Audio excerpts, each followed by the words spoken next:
A Suspicious Gift by Algernon Blackwood.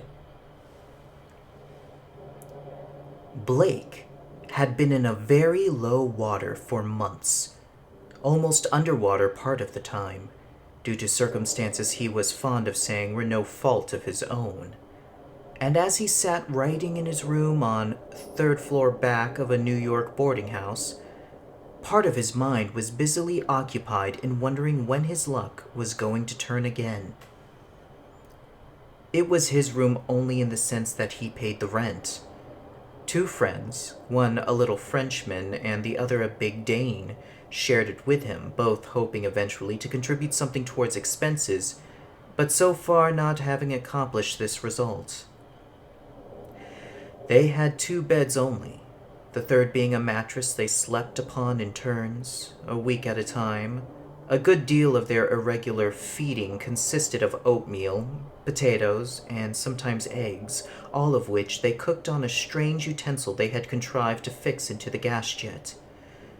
Occasionally, when dinner failed them altogether, they swallowed a little raw rice and drank hot water from the bathroom on the top of it, and then made a wild race for bed so as to keep to sleep while the sensation of false repletion was still there. For sleep and hunger are slight acquaintances, as they well knew. Fortunately, all New York houses are supplied with hot air, and they only had to open a grating in the wall to get a plentiful, if not a wholesome, amount of heat. Though loneliness in a big city is a real punishment, as they had severally learnt to their cost, their experiences, 3 in a small room for several months, had revealed to them horrors of quite another kind, and their nerves had suffered according to the temperament of each. But on this particular evening, as Blake sat scribbling by the only window that was not cracked, the Dane and the Frenchman, his companions in adversity, were in wonderful luck. They had both been asked out to a restaurant to dine with a friend who also held out to one of them a chance of work and remuneration. They would not be back till late, and when they did come, they were pretty sure to bring in supplies of one kind or another. For the Frenchman never could resist the offer of a glass of absinthe, and this meant that he would be able to help himself plentifully from the free lunch counters with which all New York bars are furnished, and to which any purchaser of a drink is entitled to help himself and devour on the spot or carry away casually in his hand for consumption elsewhere. Thousands of unfortunate men get their sole subsistence in this way in New York, and experience soon teaches where, for the price of a single drink, a man can take away almost a meal of chipped potatoes, sausage, bits of bread, and even eggs. The Frenchman and the Dane knew their way about, and Blake looked forward to a supper more or less substantial before pulling his mattress out of the cupboard and turning in upon the floor for the night. Meanwhile, he could enjoy a quiet and lonely evening with the room all to himself. In the daytime, he was a reporter on an evening newspaper of sensational and lying habits.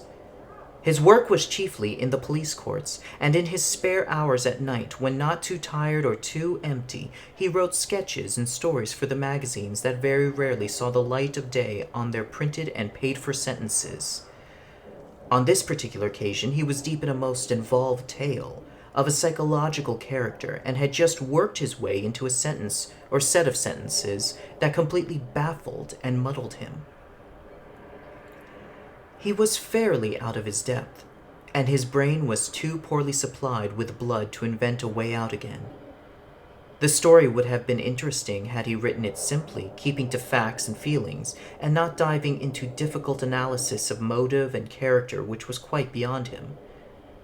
For it was largely autobiographical, and was meant to describe the adventures of a young Englishman who had come to grief in the usual manner on a Canadian farm, had then subsequently become barkeeper, sub-editor on a Methodist magazine, teacher of French and German to clerks at 25 cents per hour, a model for artists, a super on the stage, and, finally, a wanderer to the gold fields. Blake scratched his head and dipped the pen in the inkpot, stared out through the blindless windows, and sighed deeply. His thoughts kept wandering to food, beefsteak and steaming vegetables. The smell of cooking that came from a lower floor through the broken windows was constant torment to him. He pulled himself together and again attacked the problem. For with some people, he wrote, the imagination is so vivid as to be almost an extension of consciousness. But here he stuck absolutely. He was not quite sure what he meant by the words, and how to finish the sentence puzzled him into blank inaction. It was a difficult point to decide, for it seemed to come in appropriately at this point in his story, and he did not know whether to leave it as it stood, change it round a bit, or take it out altogether. It might just spoil its chances of being accepted. Editors were such clever men. But to rewrite the sentence was a grind, and he was so tired and sleepy. After all, what did it matter? People who were clever would force a meaning into it. People who were not clever would pretend. He knew of no other classes of readers. He would let it stay and go on with the action of the story. He put his head in his hands and began to think hard. His mind soon passed from thought to reverie. He fell to wonderings when his friends would find work and relieve him of the burden. He acknowledged it as such, of keeping them and of letting another man wear his best clothes on alternate Sundays. He wondered when his luck would turn. There were one or two influential people in New York whom he could go and see if he had a dress suit and the other conventional uniforms. His thoughts ran on far ahead and at the same time by a sort of double process, far behind as well. His home in the old country rose up before him. He saw the lawn and the cedars and sunshine. He looked through the familiar windows and saw the clean, swept rooms. His story began to suffer. The psychological masterpiece would not make much progress unless he pulled up and dragged his thoughts back to the treadmill. But he no longer cared. Once he had got as far as the cedar with the sunshine on it, he never could get back again. For all he cared, the troublesome sentence might run away and get into someone else's pages or be snuffed out altogether. There came a gentle knock at the door, and Blake started. The knock was repeated louder. Who in the world could it be at this late hour of the night? On the floor above, he remembered, there lived another Englishman, a foolish, second-rate creature who sometimes came in and made himself objectionable with endless and silly chatter. But he was an Englishman for all that, and Blake always tried to treat him with politeness, realizing that he was lonely in a strange land. But tonight, of all people in the world, he did not want to be bored with Perry's cackle, as he called it, and the "come in" he gave in answer to the second knock had no very cordial sound of welcome in it. However, the door opened in response, and the man came in. Blake did not turn round at once, and the other advanced to the center of the room, but without speaking. Then Blake knew it was not his enemy, Perry, and turned round. He saw a man of about 40 standing in the middle of the carpet, but standing sideways, so that he did not present a full face.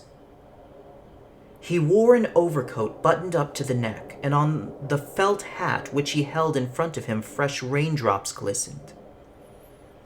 In his other hand he carried a small black bag. Blake gave him a good look, and came to the conclusion that he might be a secretary or a chief clerk or a confidential man of sorts. He was a shabby, respectable-looking person. This was the sum total of the first impression, gained the moment his eyes took in that it was not Perry. The second impression was less pleasant, and reported at once that something was wrong. Though otherwise young and inexperienced, Blake, thanks of course to the police court training, knew more about common criminal blackguardianism than most men of 50, and he recognized that there was somewhere a suggestion of this undesirable world about the man. But there was more than this. There was something singular about him, something far out of the common, though for the life of him Blake could not say wherein it lay. The fellow was out of the ordinary, and in some very undesirable manner. All this that takes so long to describe, Blake saw with the first and second glance. The man at once began to speak in a quiet and respectful voice.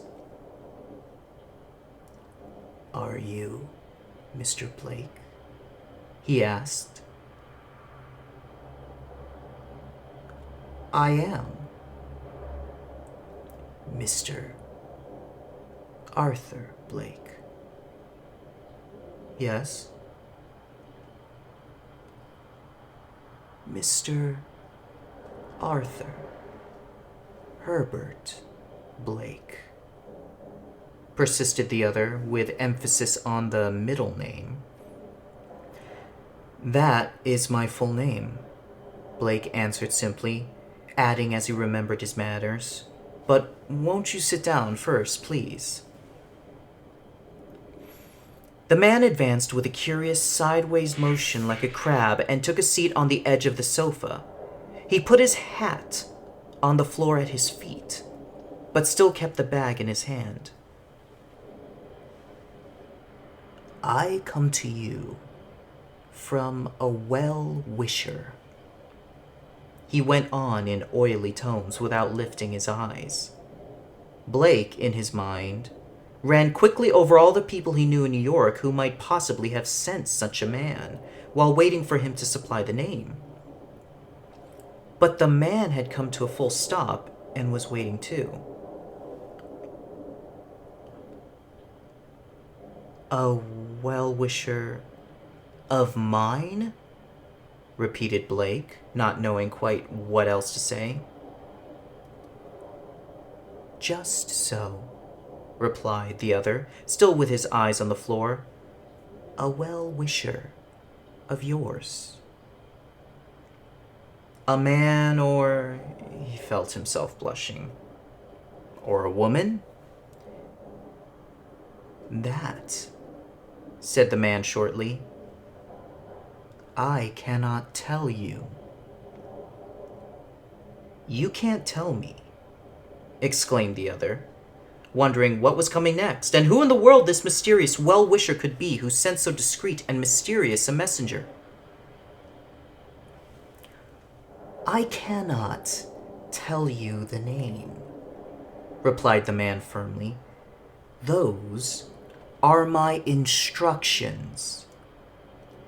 But I bring you something from this person, and I am to give it to you, to take a receipt for it, and then to go away without answering any questions." Blake stared very hard. The man, however, never raised his eyes above the level of the second china knob on the chest of drawers opposite. The giving of a receipt sounded like money. Could it be that some of his influential friends had heard of his plight? There were possibilities that made his heart beat. At length, however, he found his tongue, for this strange creature was determined, apparently, to say nothing more until he had heard from him. "Then, what have you got for me, please?" he asked bluntly.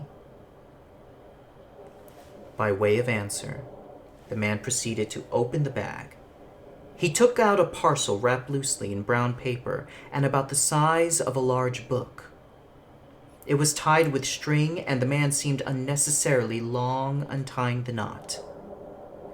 When at last the string was off and the paper unfolded, there appeared a series of smaller packages inside. The man took them out very carefully, almost as if they had been alive, Blake thought, and set them in a row upon his knees. They were like dollar bills. Blake, all in a flutter, craned his neck forward a little to try and make out their denomination. He read plainly the figures of 100.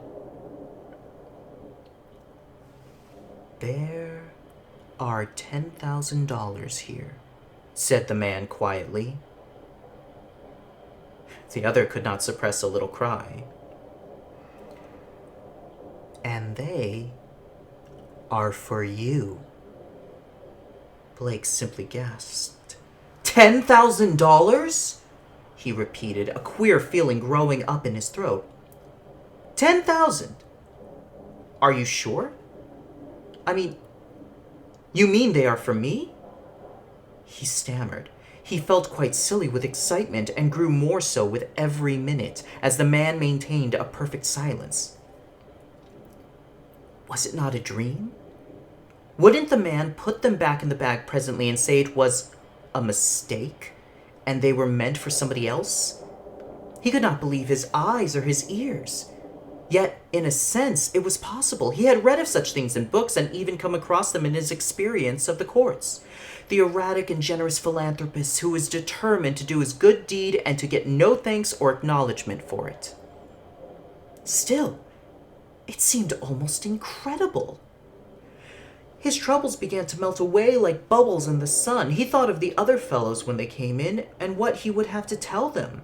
He thought of the German landlady and the arrears of rent, of regular food and clean linen and books and music, of the chance of getting into some respectable business, of as many things as it is possible to think of when excitement and surprise fling wide open the gates of the imagination. The man, meanwhile, began quietly to count over the packages aloud from 1 to 10, and then to count the bills in each separate packet, also from 1 to 10. Yes, there were 10 little heaps, each containing 10 bills of $100 denomination. That made $10,000. Blake had never seen so much money in a single lump in his life before, and for many months of privation and discomfort, he had not known the feel of a $20 note, much less a $100 one. He heard them crackle under the man's fingers, and it was like crisp laughter in his ears. The bills were evidently new and unused. But side by side with the excitement caused by the shock of such an event, Blake's caution, acquired by a year of vivid New York experience, was meanwhile beginning to assert itself. It all seemed just a little too much out of the likely order of things to be quite right. The police courts had taught him the amazing ingenuity of the criminal mind, as well as something of the plots and devices by which the unwary are beguiled into the dark places where blackmail may be levied with impunity. New York, as a matter of fact, just at that time was literally undermined with the secret ways of the blackmailers, the green goods men, and other police-protected abominations, and the only weak point in the supposition that this was part of some such proceeding was the selection of himself, a poor newspaper reporter, as a victim. It did seem absurd, but then the whole thing was so out of the ordinary, and the thought, once having entered his mind, was not so easily got rid of. Blake resolved to be very cautious. The man, meanwhile, though he never appeared to raise his eyes from the carpet, had been watching him closely all the time.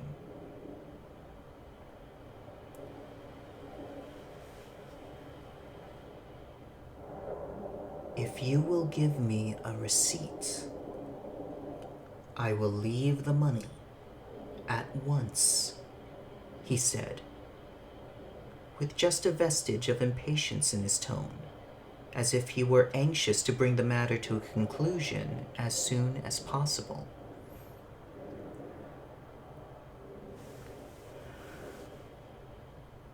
But you say it is quite impossible for you to tell me the name of my well-wisher, or why she sends me such a large sum of money in this extraordinary way?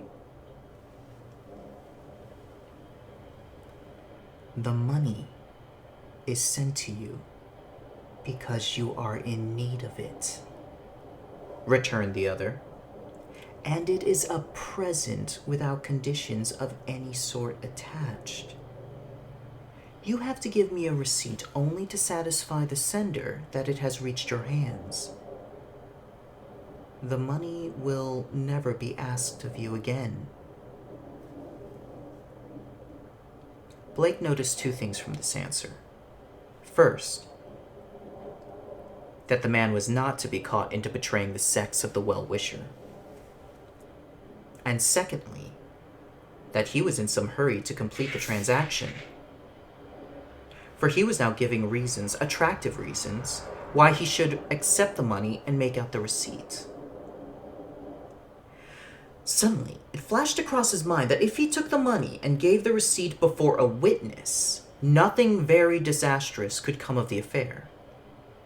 It would protect him against blackmail if this was, after all, a plot of some sort with blackmail in it. Whereas, if the man were a madman or a criminal who was getting rid of a portion of his ill-gotten gains to divert suspicion, or if any other improbable explanation turned out to be the true one, there was no great harm done. And he could hold the money till it was claimed or advertised for in the newspapers. His mind rapidly ran over these possibilities, though, of course, under the stress of excitement. He was unable to weigh any of them properly. Then he turned to his strange visitor again and said quietly, "I will take the money, although I must say it seems to me a very unusual transaction. And I will give you for it such a receipt as I think proper under the circumstances."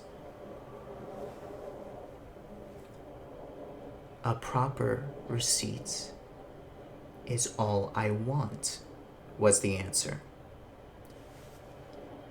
"I mean by that a receipt before a proper witness, perfectly satisfactorily," interrupted the man, his eyes still on the carpet. "Only it must be dated and headed with your address here in the correct way." Blake could see no possible objection to this, and he at once proceeded to obtain his witness. The person he had in mind was Mr. Barclay, who occupied the room above his own, an old gentleman who had retired from business and who, the landlady always said, was a miser, and kept large sums secreted in his room. He was, at any rate, a perfectly respectable man, and would make an admirable witness to a transaction of this sort. Blake made an apology and rose to fetch him, crossing the room in front of the sofa where the man sat in order to reach the door. As he did so, he saw for the first time the other side of his visitor's face, the side that had always been so carefully turned away from him. There was a broad smear of blood down the skin from the ear to the neck. It glistened in the gaslight. Blake never knew how he managed to smother the cry that sprang to his lips, but smother it he did. In a second he was at the door, his knees trembling, his mind in a sudden and dreadful turmoil. His main object, so far as he could recollect afterwards, was to escape from the room as if he had noticed nothing, so as not to arouse the other's suspicions.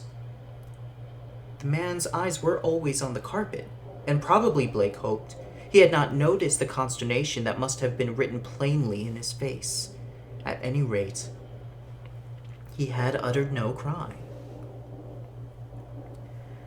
In another second he would have been in the passage, when suddenly he met a pair of wicked, staring eyes fixed intently and with a cunning smile upon his own. It was the other's face in the mirror, calmly watching his every movement. Instantly all his powers of reflection flew to the winds, and he thought only upon the desirability of getting help at once. He tore upstairs, his heart in his mouth, Barclay must come to his aid. This matter was serious, perhaps horribly serious. Taking the money, or giving a receipt, or having anything at all to do with it became an impossibility. Here was crime. He felt certain of it. In 3 bounds, he reached the next landing and began to hammer at the old miser's door, as if his very life depended on it. For a long time, he could get no answer. His fist seemed to make no noise. He might have been knocking on cotton wool, and the thought dashed through his brain that it was all just like the terror of a nightmare. Barclay evidently was still out, or else sound asleep. But the other simply could not wait a minute longer in suspense. He turned the handle and walked into the room. At first he saw nothing for the darkness, and made sure the owner of the room was out. But the moment the light came from the passage began a little to disperse the gloom, he saw the old man, to his immense relief, lying asleep on the bed. Blake opened the door to its widest to get more light, and then walked quickly up to the bed. He now saw the figure more plainly and noted that it was dressed and lay only upon the outside of the bed. It struck him, too, that he was sleeping in a very odd, almost an unnatural position. Something clutched at his heart as he looked closer. He stumbled over a chair and found the matches. Calling upon Barclay the whole time to wake up and come downstairs with him, he blundered across the floor, a dreadful thought in his mind, and lit the gas over the table. It seemed strange that there was no movement or reply to his shouting. But it no longer seemed strange when at length he turned, in the full glare of the gas, and saw the old man lying huddled up into a ghastly heap on the bed, his throat cut across from ear to ear, and all over the carpet lay new dollar bills, crisp and clean like those he had left downstairs and strewn about in little heaps. For a moment Blake stood stock still, bereft of all power of movement. The next, his courage returned, and he fled from the room and dashed downstairs, taking 5 steps at a time. He reached the bottom and tore along the passage to his room, determined at any rate to seize the man and prevent his escape till help came. But when he got to the end of the little landing, he found that his door had been closed. He seized the handle, fumbling with it in his violence. It felt slippery and kept turning under his fingers without opening the door, and fully half a minute passed before it yielded and let him in headlong. At the first glance he saw the room was empty, and the man gone. Scattered upon the carpet lay a number of the bills, and beside them, half hidden under the sofa where the man had sat, he saw a pair of gloves, thick, leathern gloves, and a butcher's knife.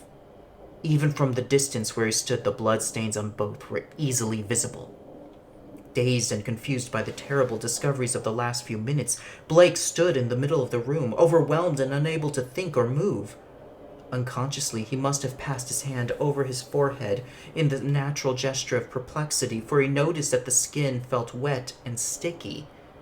His hand was covered in blood. And when he rushed in terror to the looking-glass, he saw that there was a broad smear across his face and forehead. Then he remembered the slippery handle of the door and knew that it had been carefully moistened. In an instant, the whole plot became clear as daylight, and he was so spellbound with horror that a sort of numbness came over him, and he could very near to fainting. He was in a condition of utter helplessness, and had anyone come into the room at that minute and called him by name, he would simply have dropped to the floor in a heap. If the police were to come in now... The thought crashed through his brain like thunder, and at the same moment, almost before he had time to appreciate a quarter of its significance, there came a loud knocking at the front door below. The bell rang with a dreadful clamor. Men's voices were heard talking excitedly, and presently heavy steps began to come up the stairs in the direction of his room. It was the police. And all Blake could do was to laugh foolishly to himself and wait till they were upon him. He could not move nor speak. He stood face to face with the evidence of his horrid crime, his hands and face smeared with the blood of his victim, and there he was standing when the police burst open the door and came noisily into the room. "Here it is," cried a voice he knew. "Third floor back, and the fellow caught red-handed." It was the man with the bag leading in the two policemen. Hardly knowing what he was doing in the fearful stress of conflicting emotions, he made a step forward. But before he had time to make a second one, he felt the heavy hand of the law descend upon both shoulders at once as the two policemen moved up to seize him. At the same moment, a voice of thunder cried in his ear, "Wake up, man! Wake up! Here's the supper and good news, too!" Blake turned with a start in his chair and saw the Dane, very red in the face, standing beside him, a hand on each shoulder, and a little further back he saw the Frenchman leering happily at him over the end of the bed, a bottle of beer in one hand and a paper package in the other.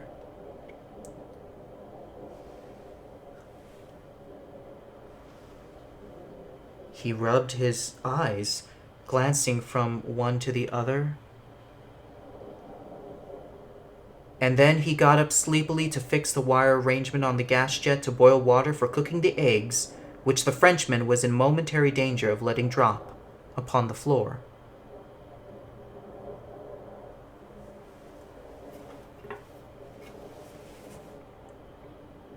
Good night.